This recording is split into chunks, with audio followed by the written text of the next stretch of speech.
day of the year for NINDS.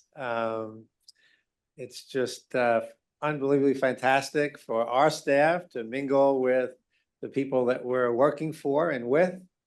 And I think besides the fact that it's such a good opportunity to talk to folks and learn, it's also something that motivates our staff and hopefully generates collaborations that are productive for all our shared agendas. So we're really happy to be here, but we certainly do have serious business that we're all engaged in trying to get better treatments for people with neurological disorders and stroke. So as a director, I want to welcome you, encourage you to mingle, talk to each other. I think the nonprofit forum has a number of different purposes. One is for NINDS people to learn from you to understand what we're doing and give us advice, but also for you to work together, develop relationships and collaborations that can help your organizations as well. So it's kind of got those three themes that we kind of build into the program. I would say that the program is put together by a steering committee which is made up of people from the nonprofit organizations. So every year I say, I don't know how we're going to do better than the year before, but every year it turns out that the steering committee does better than the year before. And I think this today is going to be no exception. Today and tomorrow will be no exception. So I'm going to give kind of a brief, I think those my slides. Let's see. How about, do you have my slides? Here we go. All right, that's good. So this is old hat for a lot of you. We always start all of our meetings with talking about the mission, which is to seek fundamental knowledge about the brain, the nervous system, and to use that knowledge to reduce the burden of neurological disease for all. And although it might seem trite, it is really what we live by. And I think that if you it's simple, it's to the point, but it captures exactly what we're trying to do. We can't understand how to better treat people with neurological diseases until we understand what's wrong with their nervous system. And we can't understand that unless we know how the nervous system works. So it's those three components that stretch across what we do. And so we invest in research here at NINDS. We're a research organization, except for the intramural program. We're not an employer, we're a granting organization. So we are looking for really good ideas on the outside to come in. They get peer reviewed, they get scored, and then we fund the best scoring applications as they come in. The problem is there's a lot of good ideas out there, and we're only able to right now fund the top 11%, which means 89% of them go unfunded, and a lot of really good research is left on the cutting table, unfortunately. But on the other hand, the things that we fund, it's really hard to say that they're not really great things to do. So, so there's a double-edged sword to that competitive nature of the process. What we try not to do is leave gaps in research areas so that as a discovery can't get across the path to actually help people. So we try and have mechanisms that go across this pathway from discovery to patients. Each of those mechanisms are very competitive though, but they are there for the taking for the folks with the best ideas. We put a lot of effort into training a talented and diverse workforce. Obviously, we need people to work in this space, but the other thing to know is that the tools that are coming out that these new generation of scientists are going to have at their disposal are so much more powerful than anything anybody's ever seen before. So this next generation is really going to be in a great position to make effective treatments for the diseases and disorders that you are all interested in. And so developing that workforce to get those folks engaged and passionate is really important. And I always, when I meet with nonprofit organizations, I always say the government is not good at developing passion in people. not sure where that came from, but I think it's true. But the nonprofit organizations, they're the ones who can hook somebody on following a career path in that disease. And that, I think, for the scientists in the room, that's happened to each of us at some point in our time. And you can't, it could be a simple, somebody coming up to you and talking to you and as a young person, and that can actually change your life in certain instances. To get people involved in the diseases that you're interested in is something that the nonprofits can do so much better than anybody in the government. I mentioned the tools. We'll be talking a little bit more about that, but those are really important. The BRAIN Initiative has really blown everybody out of the water in terms of the tools that they developed to be able to analyze circuits in the brain and the spinal cord. And together with the molecular knowledge we have and the genomics and genetics knowledge we have, all these three areas are coming together and converging at the same time. We've never had the ability to look at the effect of a gene mutation on the circuits in the brain before, but now we do.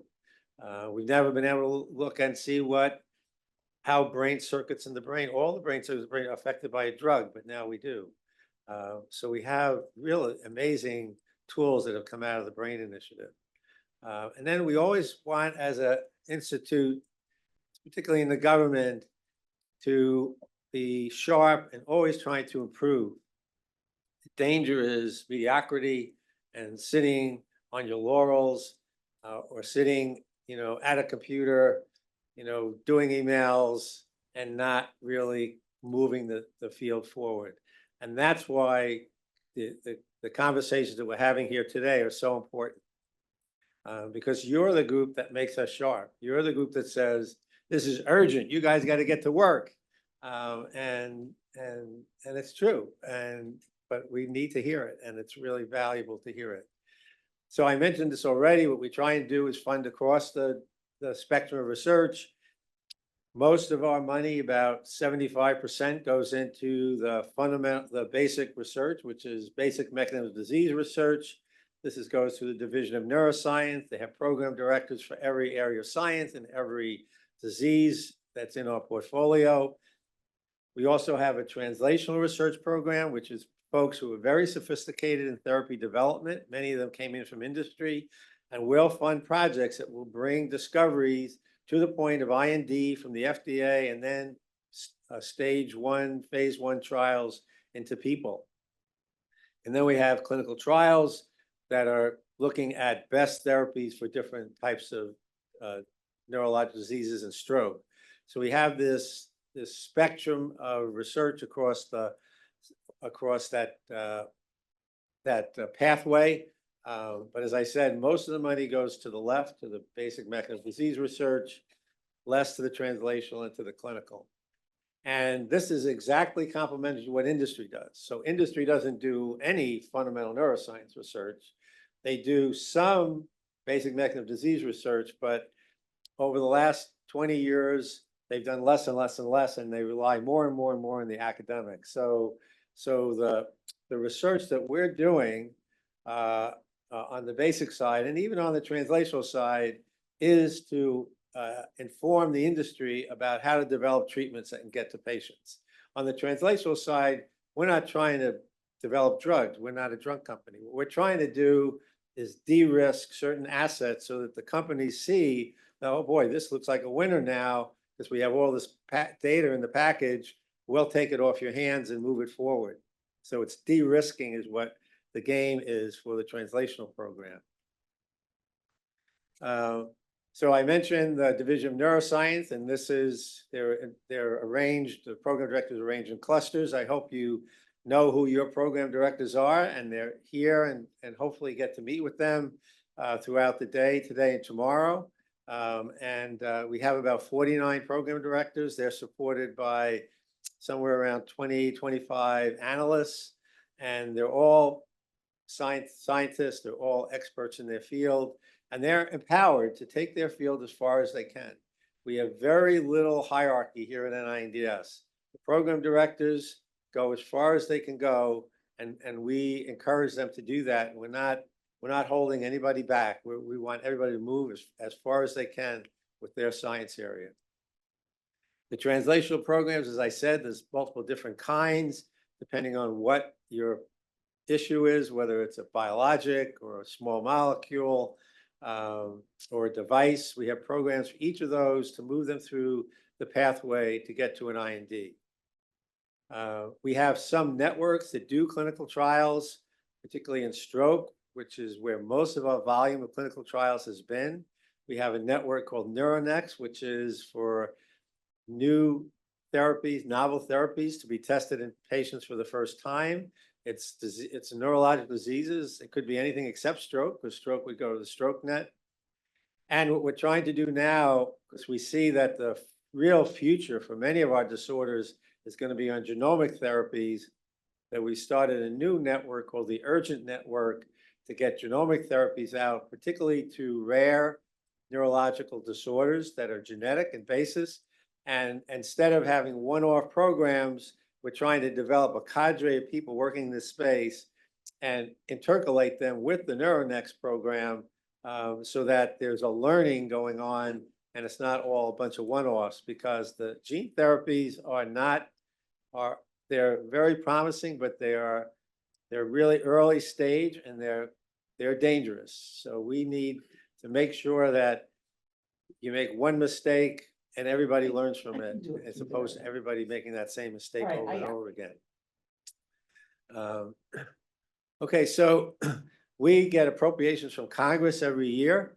And when I came in 2007, we had been flat since 2004, and we remained flat budget till 2016.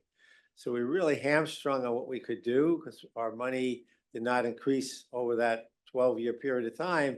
But in 2016, we started to see increases in funding, and we got also particular targeted money from Congress for the Brain Initiative, for the HEAL Initiative, which is for us to develop better pain therapies, for the Act for ALS, to develop a public-private partnership for ALS.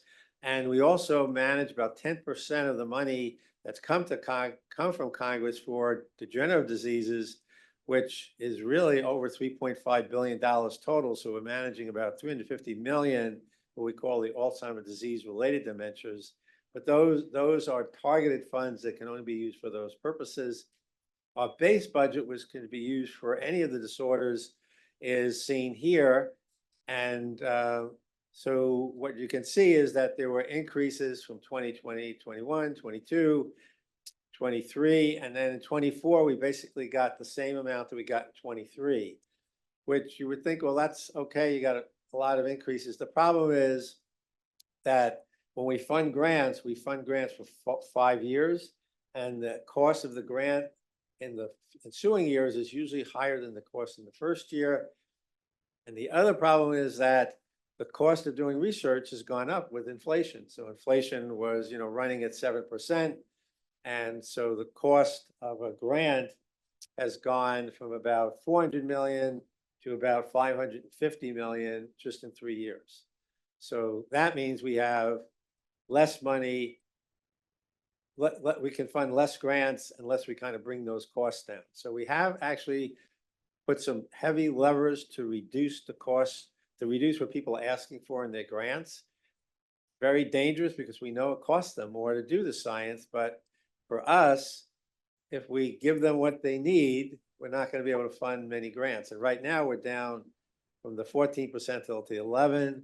And in 2025, we're going to have to go even lower, unfortunately, if we get a flat budget, which is what people think is going to happen given the budget deal that was made earlier. So the hope is that in 2026, there might be some relief. But right now, we're really kind of cutting back, unfortunately, on what we can do. We can't do a lot of new things unless we stop doing something else, just because the money is basically tied up. But we've been here before. We'll get through it. There's a lot of good science that's going on. But I just wanted to let people know that we are in this kind of stringent space where we have to go to our program directors and say, look, we're $70 million in the hole. You got to cut $70 million out of your budget.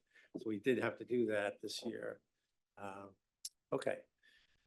Now, now we get back to something a little more optimistic, and that's really why we're here together today, is to learn from you about what you think is important, what you think we should be doing, and then hearing from us and entering in that dialogue.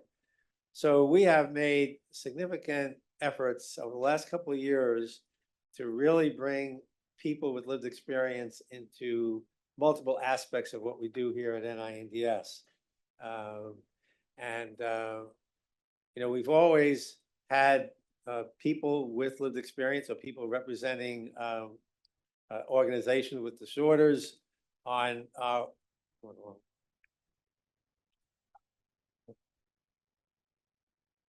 back.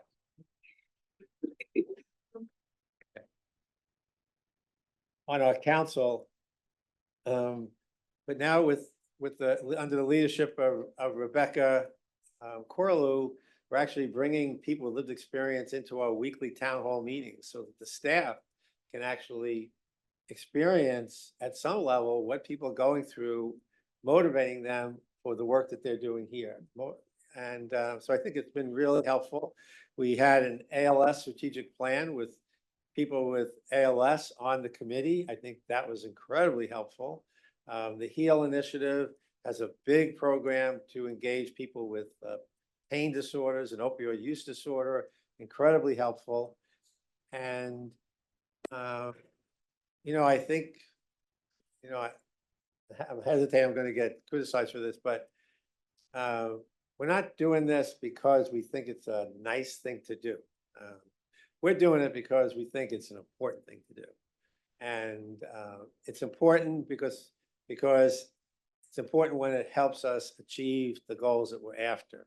And so people with lived experience who are invested in the research, particularly people who are involved in research, can really tell us things that are going to change how we move forward in the future.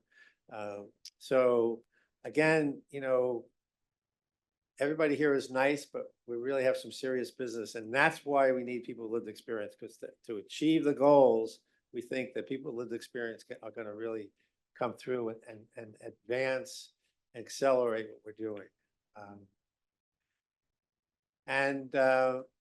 There's lots of opportunities. As Rebecca's growing the program, we're looking for more people to join. So please, if you can, contact Rebecca if you're interested in talking to us about any of the matters, or joining our staff, telling your life story, particularly if you have been involved in research and can give us advice on how things went.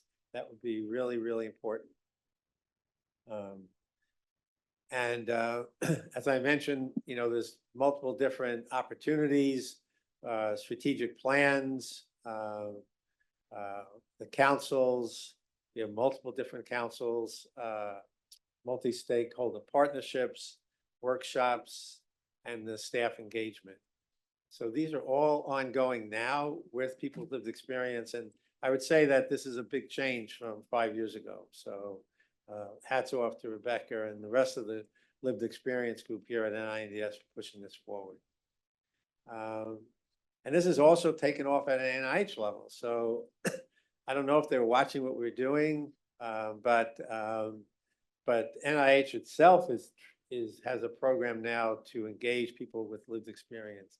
The National Academy of Sciences, where we've been working with the Forum for Neuroscience for years, they've also started a group to get people with lived experience into the National Academy of Science business. So it's something that I think people realized was valuable, and it's taking off. Importantly, for the NIH group, Kristen Beasley, who was on our council, represents patients with pain, is the co-chair for the whole NIH group. So so maybe she'll remind them of how NINDS was out there in front. And so just to end, it's, you know, as I said, it's all about the treatments. Our research is all focused on understanding and developing new treatments.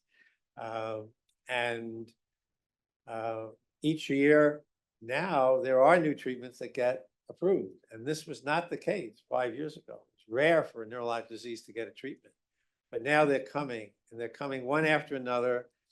And a lot of them are in this genomic space where new treatments are coming out of our ability to manipulate the genome in people with neurogenetic disorders. We have thought to have 400 different disorders in our portfolio, and the vast majority are neurogenic mutations and mutations that cause neurogenic disorders. So we are heavily invested in trying to move this genomic therapy forward, both at the NINDS side, but we're also involved in lots of different programs across NIH to try and do this. I would say that from my viewpoint, the neurogenetic disorders are the first step. So these are disorders that are tragic for kids, usually for kids, and there are no known effective treatments. And so the neurogenetic treatments can ethically be tried in this group. But once you develop a safe way of manipulating the genome, that's going to move into the common diseases, and it's going to be really quite powerful because it's so much more precise than small molecules or drugs. And with that, I want to just end, and we're happy to answer questions, but I did want to, well, should I answer questions now? Where's Andrew? She tells me what to do. Okay, why don't we take some questions and then I'll introduce me. Yes, Laura. Terrific.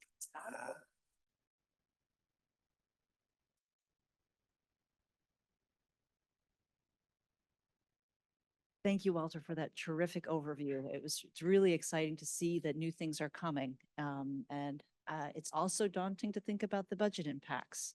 And it's a reminder to all of us to be able to get out there, advocate for you and your staff and funding for NIH. To the budgets and the decisions that you're making to perhaps step back from some areas of funding researchers. Can you speak to that in broad categories? I think the nonprofit space is an opportunity to help influence that. And if there are ways that we can step in with supplemental grants, that's something for us to be thinking about. But knowing what categories need to be considered would be helpful. Okay, so yeah, really good question. I think, we struggle with that. I could say what we decided to do, we couldn't find, and maybe we weren't critical enough. We couldn't find categories of research that we thought were not worth doing. So what we did was we just dialed everybody back, with exceptions. And the exceptions are training.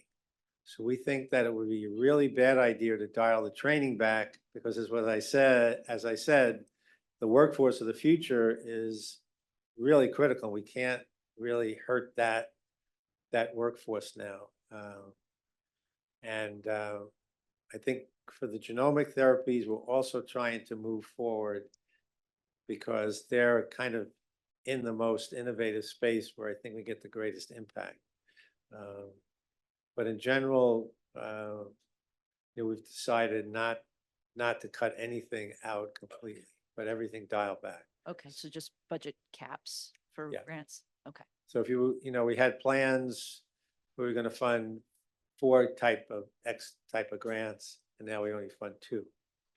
So it gets really hyper competitive, which is not good for the system because the peer review system is it's not that accurate when you get into these tight spaces. Thank you for those insights. Yeah.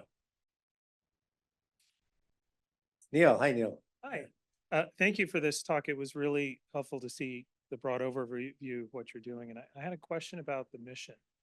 And so the mission is focused on fundamental knowledge. Yes. But what we're seeing in addition to gaps in fundamental knowledge, we're seeing a lot of gaps in getting people to the best care available in a timely way. And so there's a fundamental knowledge solution to that. So for example, you take diagnosis for disease and diagnostic delay, which is common across lots of neurological diseases.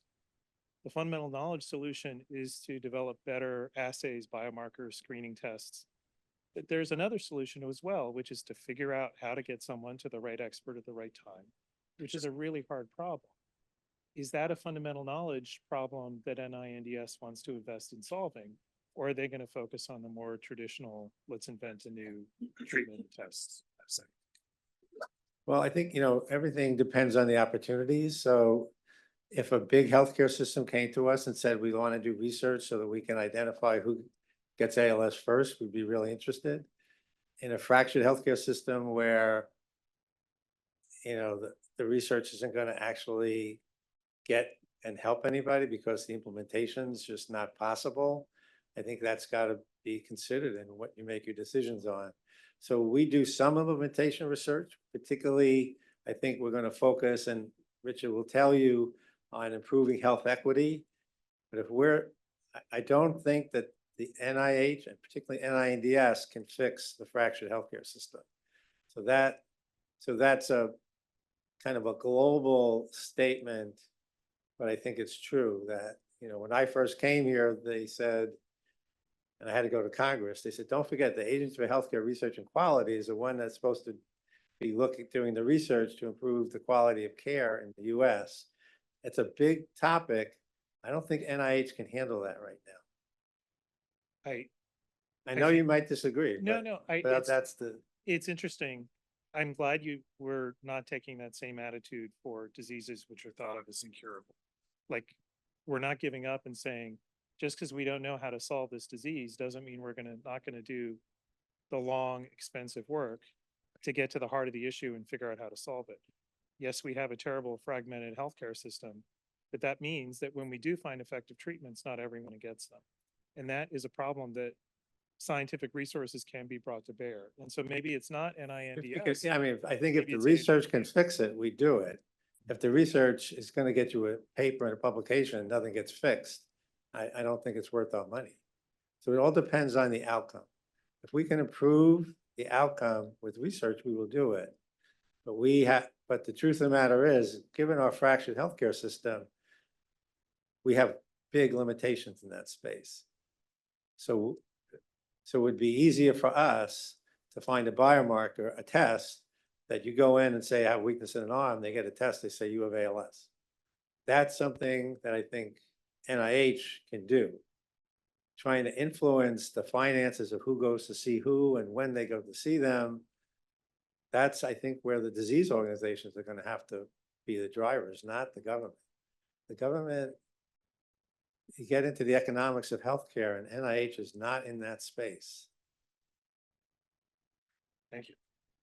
I mean, I feel bad about it, but as a physician, but I thought the same way as you did for many years, but I think that our strength of our institute is developing the tests and developing the treatments, and for some of these things, society's going to have to figure out what they're going to do with them.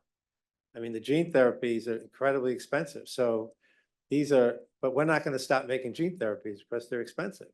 We want to save lives, but we're going to throw things to the healthcare system, and the healthcare system is going to have to figure out how to do it equitably. And to do that, that's out of my zone.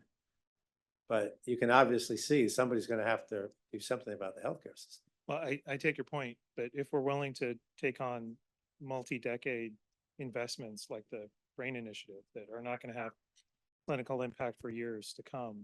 Oh, it's having impact right away. Well, but I mean, there are people who are walking, who were paralyzed and couldn't walk a year ago due to the BRAIN initiative. well, I think what my point is we're willing to take on questions that we don't see an immediate answer to. And we're willing to We'll make those take on investments. scientific questions, not political questions, or Scientific economic questions. questions. And so I think there are scientific questions in how you organize care, how you identify No, people. how you that's move them something we through the can, system. yeah, if That someone's will going take to a long time implement to it, figure yeah. out. And it might be possible to figure them out if NINDS and other parts of NIH were willing to take on those big, difficult challenges.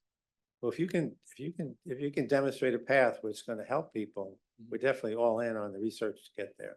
That's great. Thank you. But we don't want to do research that just gets your publication and then it never gets help anybody. Penny. I'm gonna ask another very big picture question and I would apologize, except I won't, because I know that this is what Hey, drives you don't have to apologize. We know each other too well. everyone in this room. No one has to apologize. Everybody should say what they think. Yeah, and everybody is here is committed to making the world better, right? I mean, that's one of the things that I love so much about the work that we do. The NINDS has so many different neurological conditions in its portfolio. It's quite incredible if you think about the breadth. What could we all be doing more or better so that when neurofilament is being developed as a biomarker for one condition and how it's being validated, how do we know how does that finding for one condition get more quickly and readily applied to a different condition? Synaptic density, all of a lot, or down to the mechanisms of neurology. I see the silos particularly more in the clinical side rather than the basic side, but fundamentally, how do you think we can be more effective at leveraging the related diseases in the neurology space? Right. Okay, so that's the big scale up problem. From the research side, of course, right? No, But- scaling up on the research side, right? So, what I see is, and you talked about a PET scan for synaptic density, that's what you're thinking of, and NFL. Oh, so those are very specific, tools, tangible very specific examples, tools. Okay, so right? good examples. Yeah. And so, I mean, if you look at the history of how this happened, it started with traumatic brain injury, looking for biomarkers. NFL came, then you find in this disease and that disease. So once you get a tool, people will get on board with taking that tool and applying it to what they did, what they're interested in. That's actually my history.